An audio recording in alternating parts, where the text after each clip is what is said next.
BA प्रथम वर्ष सत्र दुसरे एशल मराठी अर्थात द्वितीय भाषा मराठी या अभ्यासपत्रिकेतील पद्य विभागातील आपण 5 क्रमांकाच्या कवितेला आपण सुरुवात करत आहोत. त्या कवितेचं नाव आहे तिच्या मनात उतरणे. या कवितेचे मूळ कवयित्री सुमन केसरी आहेत.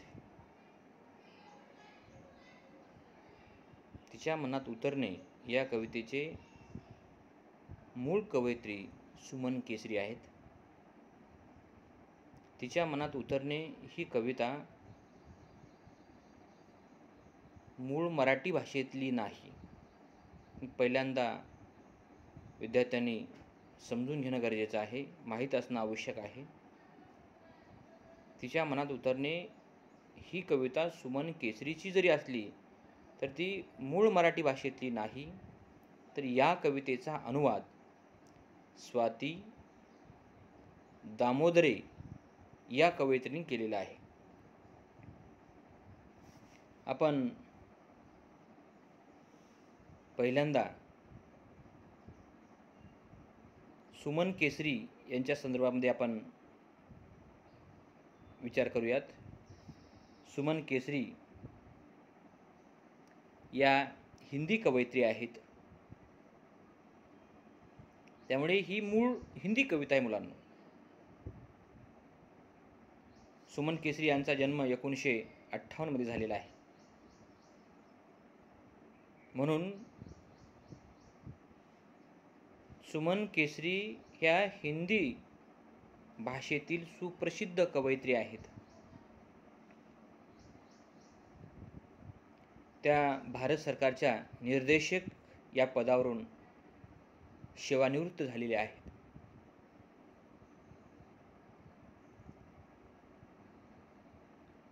त्यांच्या नावावर काही हिंदी भाषेतले कविता संग्रह आहेत. त्यामध्ये याज्ञवल्के हे बहस हा एक कविता संग्रह आहे. मोनालिसा की आंखें हा एक आहे. तिसरा आहे पिरामिडों की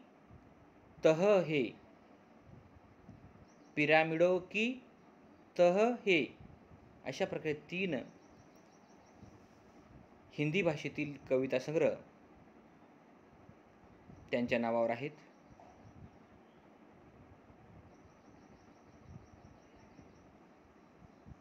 ज्यांनी हिंदी भाषेतला मराठीमध्ये अनुवाद केलेला आहे अशा कवयित्री म्हणजे त्यांचं पूर्ण नाव आहे स्वाती दीपक दामोदरे. या मराठी भाषिक आहेत. मराठीच्या प्राध्यापिका आहेत. त्यांचं पूर्ण नाव स्वाती दीपक दामोदरे आहे. जन्म 1972 मध्ये झालेला आहे. आपल्या शेजारीच मराठवाड्याच्या शेजारी हिंगोली जिल्हा संपल्यानंतर विदर्भाची सीमा सुरू होते. विदर्भ प्रदेशाची, जसं आपला मराठवाडा प्रदेश आहे तसं विदर्भ प्रदेश आहे. महाराष्ट्रातले वेगवेगळे 6 विभाग आपल्या सोयीसाठी, आपल्या अभ्यासासाठी, विकासासाठी करण्यात आलेले आहेत. परभणी हिंगोली जिल्हा आहे, लगेच अकोला जिल्हा सुरू होतो. विदर्भातला एक जिल्हा आहे, तो शेवटचा जिल्हा आहे विदर्भातला. अकोला येथे श्रीमती तोष्णीवाल वाणिज्य महाविद्यालयामध्ये मराठीच्या त्या प्राध्यापिका आहेत. आणि त्या मराठी अध्ययन आणि अध्यापनाशिवाय अनुवादित साहित्यामध्ये त्यांचे योगदान महत्त्वपूर्ण आहे. त्यांच्या नावावर शब्दमंजरी हा ललित लेख संग्रह उपलब्ध आहे. आणि त्या हिंदी भाषेतील मराठीमध्ये कवितांचा अनुवाद करतात, उत्तम दर्जाचा अनुवाद करतात.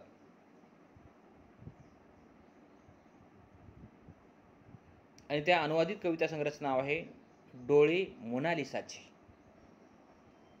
डोळे मोनालिसाचे या हा अनुवादित कविता संग्रह स्वाती दामोदरे या कवयित्रीचा आहे.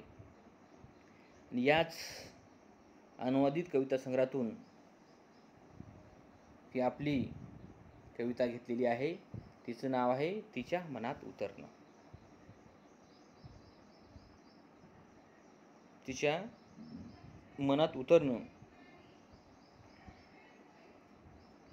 त्या कवितेला आपण सुरुवात करूयात. तिच्या मनात उतरणं विहिरीत उतरण्यासारखं होतं, ओलसर दमट अंधाऱ्यानी भुयारासारख्या. कोणत्याही स्त्री जातीच्या मनाचा अंदाज कधीच बांधता येत नाही. स्त्री जातीचाच नव्हे तर कोणत्याही मानवी मनाचा अंदाज बांधता येत नाही. बरीच माणसं म्हणतात की मला समजलं, मला कळलं, मला वाटलं, मला सगळं काही कळतं. विद्यार्थी मित्रांनो, मानवी मन इतकं खोल आहे, इतकं अथांग आहे, इतकं अगाध आहे, इतकं गूढ आहे की कोणाच्याही मानवी मनाचा अंदाज बेरीज वजाबाकी करता येत नाही. इतकं गूढ मन आहे. आणि त्या स्त्रीच्या मनाचा अंदाज कोणालाही सांगता येत नाही, कोणालाही बांधता येत नाही. एखाद्याच्या मनात उतरणं, हृदयात उतरणं फार अवघड काम, कठीण काम आहे. आणि हे करण्यासाठी कितीतरी दिवस, आता उदाहरणार्थ साहित्याचा अंदाज, वाङ्मयाचा अंदाज, परीक्षेचा अंदाज, गुणाचा अंदाज, पावसाचा अंदाज, मित्राचा अंदाज किंवा एखाद्या मैत्रिणीचा अंदाज बांधण्यासाठी माणसाला खूप दिवस कष्ट करावे लागतात, साधना करावी लागते, आराधना करावी लागते. तेव्हाच कुठेतरी थोडंफार कळतं, थोडंफार किंचित. आणि आपण एखाद्या गोष्टीवर जर जीव लावत नसाल, प्रेम करत नसाल तर ते अजिबात कळत नाही मुलांना. तिच्या मनात उतरणं विहिरीत उतरण्यासारखं होतं. बघा किती खोल जावं लागतं बघा. एखाद्या विषयाचा तळ शोधायचा असेल, ढवळायचा असेल, त्याची पाळंमुळं कुठपर्यंत गेलेली आहेत, कुठपर्यंत पोहोचलेली आहेत, त्याचा शोध घ्यायचा असेल तर विहिरीत जसं आपल्याला हळूहळू खोल जावं लागतं, तसं माणसाला सुद्धा दुसऱ्या माणसाच्या मनात उतरावं लागतं. एकाच दिवशी काही क्षणामध्ये माणसाच्या मनात उतरता येत नाही, माणसाच्या मनात अस्तित्व निर्माण करता येत नाही. माणसाचं मन कधी ओलसर असतं, कधी दमट असतं, कधी अंधार असतो. आणि भुयार कसा असते पहा, सहज पार एखाद्या माणसाच्या मनामध्ये सहज उतरता येत नाही. बस सहज उतरता येत नाही. त्याला अगोदर समजून घ्यावं लागेल, त्याला काय आवडतं, काय अपेक्षित आहे. मग हळूहळू आपला उतरण्यासाठी सुद्धा खूप कष्ट करावे लागतात. तेव्हाच उतरता येतं, अन्यथा उतरता येत नाही. अशा प्रकारे स्त्रीचं मन असतं आणि अशा प्रकारे स्त्रीच्या मनाचा अंदाज कोणालाही बांधता येत नाही. आणि ही जाणीव फक्त एक स्त्री दुसऱ्या स्त्रियांच्याच बाबतीमध्ये बांधू शकते मुलांना. इतर दुसरा कोणीही बांधू शकत नाही, जाणू शकत नाही. पुढच्या कडव्यामध्ये कवयित्री म्हणतात, ही कविता मोनालिसाचे डोळे. मोनालिसा तुम्ही जर पाहिला असाल किंवा ऐकला असाल किंवा एखादा नेटवर सर्च करून पहा, मोनालिसा कोण होती, मोनालिसा काय आहे, मोनालिसाच्या बाबतीमध्ये लोक काय काय बोलतात, काय काय मांडतात, काय काय लिहितात, किती गूढ व्यक्तिमत्व आहे, किती सौंदर्य कसं होतं वगैरे वगैरे. मोनालिसा किती सुंदर होती, तिचे जे पोर्ट्रेट चित्र काढून लोकांनी किती पैसे कमावले, किती मागणी आहे वगैरे वगैरे अनेक प्रश्न मोनालिसाच्या बाबतीमध्ये तयार होतात मुलांना. मोनालिसा ही अशी होती हे एका शब्दामध्ये अजिबात सांगता येत नाही. इतके तिच्या सौंदर्याची इतकी कंगोरे, इतके रूपे, विविध अंग आहेत, ते एका वाक्यामध्ये सांगता येत नाही. मी आता सांगितलेल्याप्रमाणे पुढच्या कडव्यामध्ये कवयित्री काय म्हणतात पहा, तिनं अंगावरचे कपडे उतरवले आणि सगळ्यांच्या डागण्या दाखवल्या. तिनं अंगावरचे कपडे उतरवले आणि सगळ्यांच्या डागण्या दाखवल्या. जसे निर्विकारपणे बोलता बोलता एखाद्या अनोळखी चित्रकाराची चित्र दाखवावीत कुणीतरी.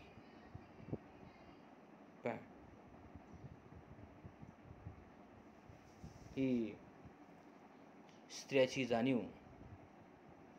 स्त्रियांच्या मनामध्ये जी काही बोचणारी भावना आहे, ती भावना या कवयित्रीने या कवितेच्या माध्यमातून स्पष्टपणे, दणकटपणे, रोखठोकपणे मांडलेली आहे.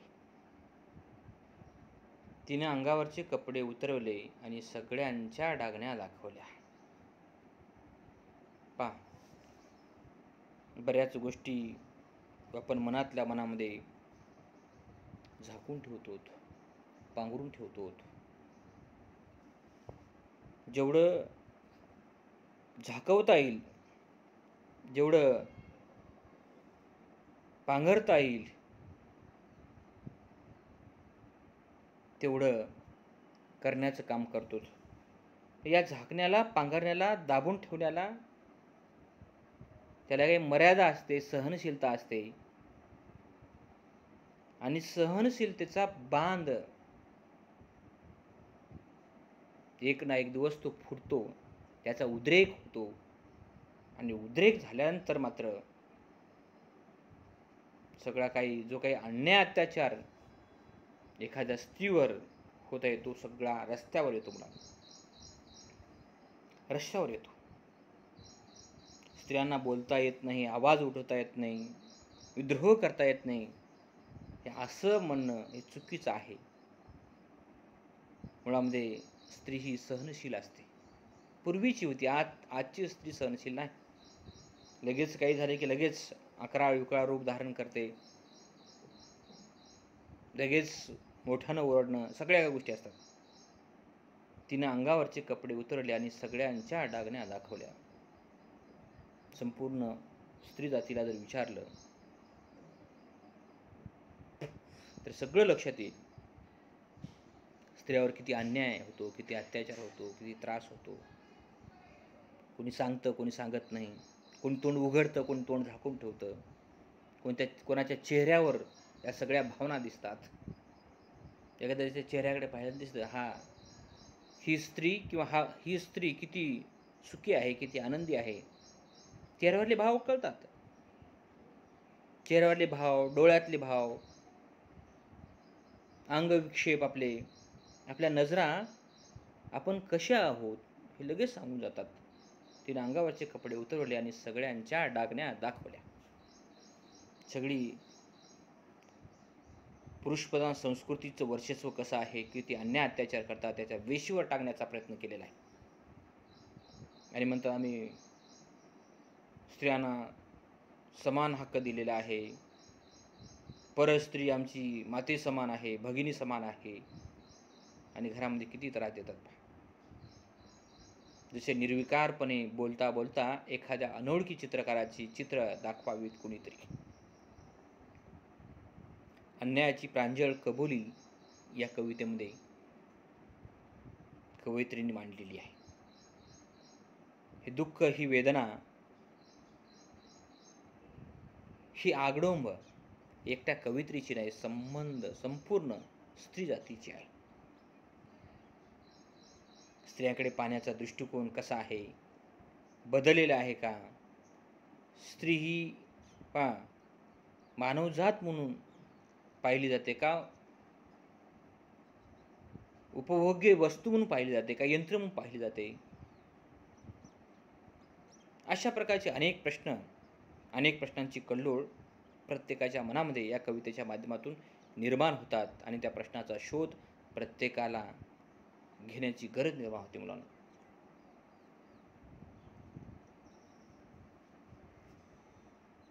पुढे कवयित्री म्हणतात, एके दिवशी मीठ विसरले वर्णात.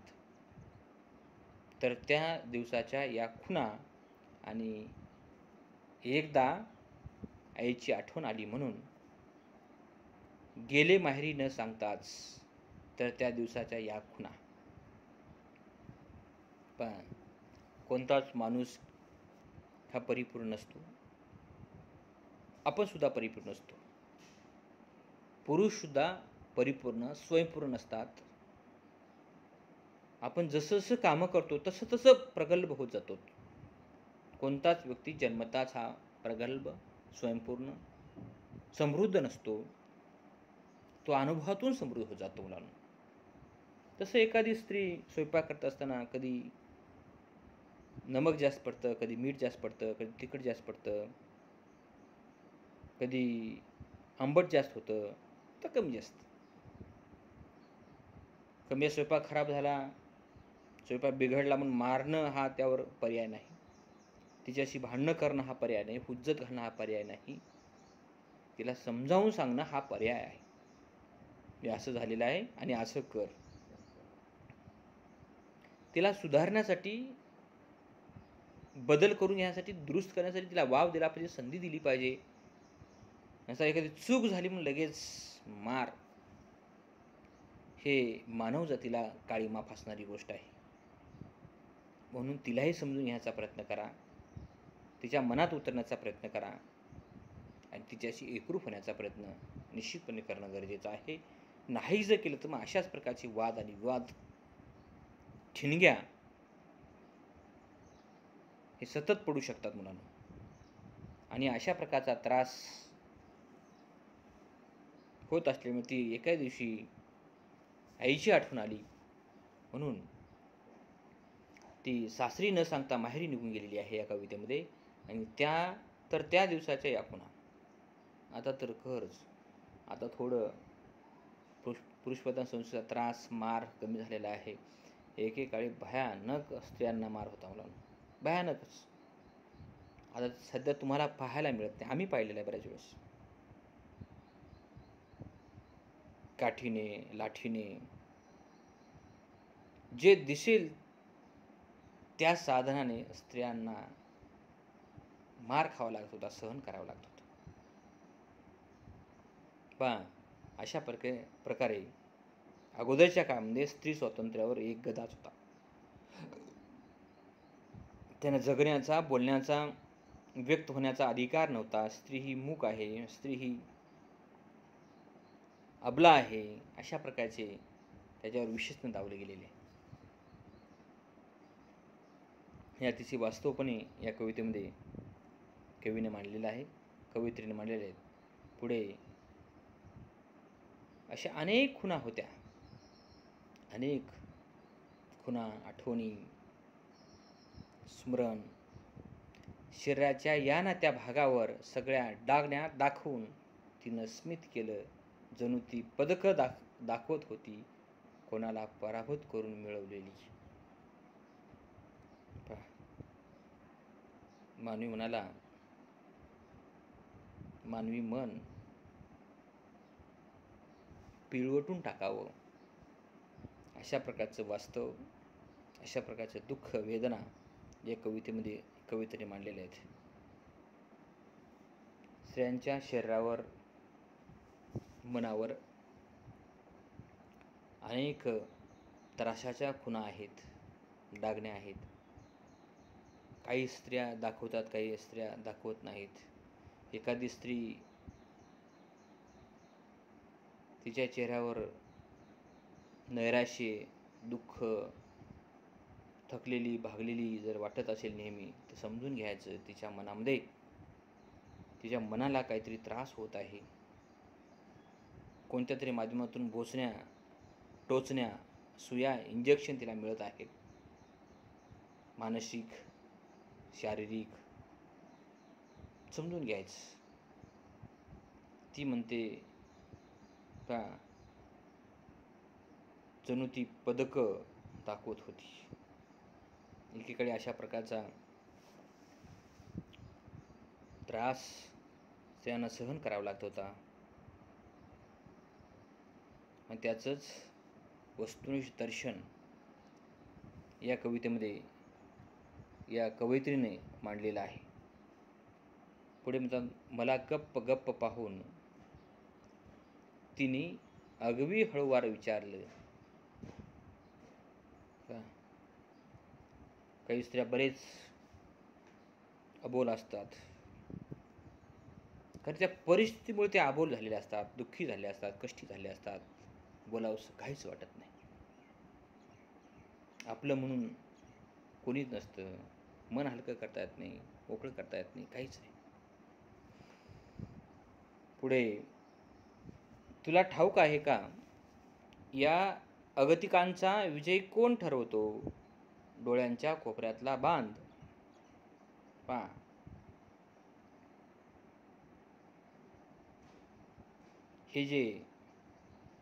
हा जो विचार आहे, ही जी भावना आहे, ही भावना मानवी हृदयाला पाझर फोडणारी आहे. शेवटी राहून राहून जी भावना आहे अनावर होते शेवटी, आणि डोळ्यातून अश्रुधारा व्हायला लागतात, दुःखाच्या, वेदनेच्या, त्रासाच्या, आणि डोळे दुःखाचा पाझर फोडणारे हे माध्यम आहे. एकतर आपली भावना, आपला विचार डोळ्याच्या अश्रूमधून व्यक्त झाला पाहिजे, एक तर बोलण्यातून व्यक्त झाला पाहिजे. पुढे बांध फुटला नाही की अगतिक पराभूत होतो. अगतिक पराभूत होतो. पुरुषप्रधान संस्कृतीला स्त्री ही रडली पाहिजे, तेव्हा वाटतं अरे वा, माझा पराजय झालाय, माझा पराजय झालाय. आणि ती रडली नाही की पुरुषाला वाटतं, एखादी स्त्री रडली आपल्या त्रासामुळे की त्याला वाटतं माझा विजय झालेला आहे, आणि एखादी स्त्री रडली नाही, वाटतं माझा पराजय झालेला आहे. अशा प्रकारची भावना, अशा प्रकारचा अगतिकाचा पराभव त्याच्या मनात निर्माण होतो. आणि यातूनच हे जो आस्वातला विचार आहे तो या ठिकाणी कवयित्रीने मांडलेला आहे. एका स्त्रीने दुसऱ्या मनाचा घेतलेला वेध, खरपूस समाचार, स्त्री जातीचा खरपूस समाचार, स्त्री जातीचा घेतलेला खरपूस समाचार म्हणजे ही कविता आहे. आसवांच्या खारेपणात मुरवून तर जपले मी हे स्मित, तेव्हा मला कळालं की तिच्या मनात उतरणं म्हणजे अशा खोल विहिरीत उतरणं होतं, जिच्या तळाशी जिवंत झरे होते गोड पाण्याची. पहा, कोणतीच स्त्री वाईट नसते, खराब नसते, त्याला समजून घेणं गरजेचं आहे. जसं एखाद्या पाण्यामध्ये जिवंतपणा असतो, गोडवा असतो, गारवा असतो, हळवेपणा असतो, भावना असते, माणुसकी असते, मानवपणा असतं, सगळं काही असतं. पण तिला तिच्याकडे तसं पाहणं गरजेचं आहे, तिला समजून घेणं गरजेचं आहे. परंतु वर्षानुवर्षे एखाद्या स्त्री ही अशीच आहे, सून ही अशीच आहे, ती बाहेरून आलेली आहे, ती सासूरवासच भोगला पाहिजे, तिला घर आपलंसं म्हणून नाही वाटलं पाहिजे, अशा प्रकारची परंपरा आहे. या परंपरेच्या चौकटीमध्ये, रूढी परंपरेमध्ये स्त्रीला प्रचंड त्रास, छळ झालेला आहे. आणि त्या छळाचाच वस्तुनिष्ठ पाठ वास्तवपणे इथे मांडण्याचा, गिरवण्याचा प्रयत्न या कवयित्रीने केलेला आहे. अतिशय सुंदर अशा प्रकारची कविता सुमन केसरी यांची हिंदीतली आहे. अनुवाद स्वाती दामोदर यांनी केलेले आहेत. डोळे मोनालिसाची या काव्यसंग्रहातून ही कविता घेतलेली आहे. अतिशय सुंदर स्त्री जीवनाचं दर्शन या ठिकाणी मांडलेलं आहे. धन्यवाद.